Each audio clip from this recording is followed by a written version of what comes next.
I want to talk about what actually works right now. And before I can do that, I want to talk with you guys about a few trends in buying behavior, because the way people buy, it continuously changes. Not day by day, typically, but over the course of years, it fundamentally changes. So I started looking for a few interesting studies, and I came across this recent article from the Washington Post, which actually linked to a research that was done by Google. And the headline was, "Young people are turning to TikTok to search for answers, and Google has noticed."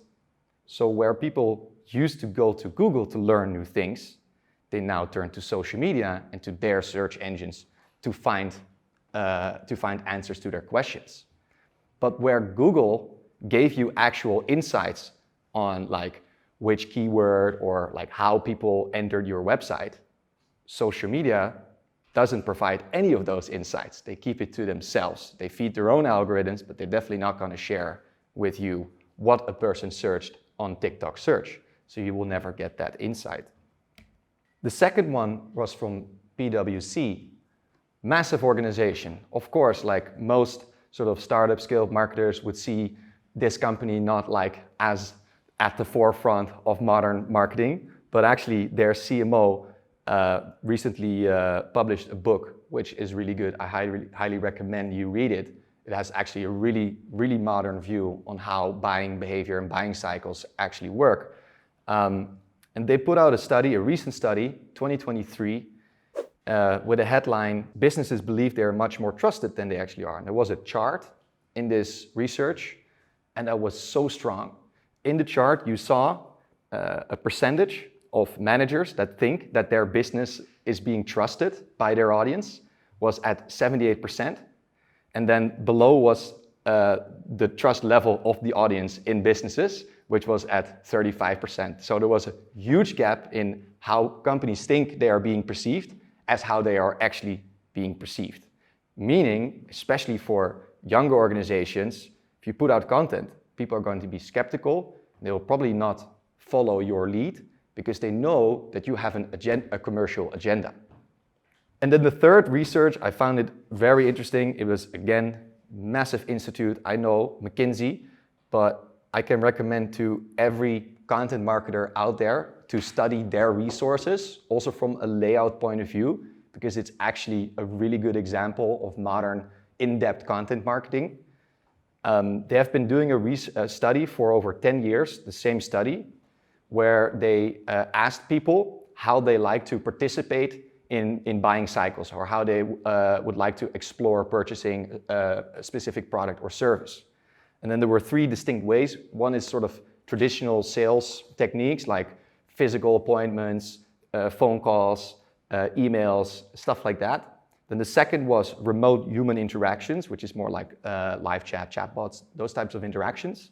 And then the third was digital self-service, which could on one hand be like creating a free account for something, but it could also be like that you put out a community where people like share questions and answers, and you can sort of research on your own terms, at your own speed, without having to contact sales. And over the past 10 years, the amount of people that prefer both remote human interaction as well as digital self-service over the traditional way of entering a buying cycle, it just grew every year.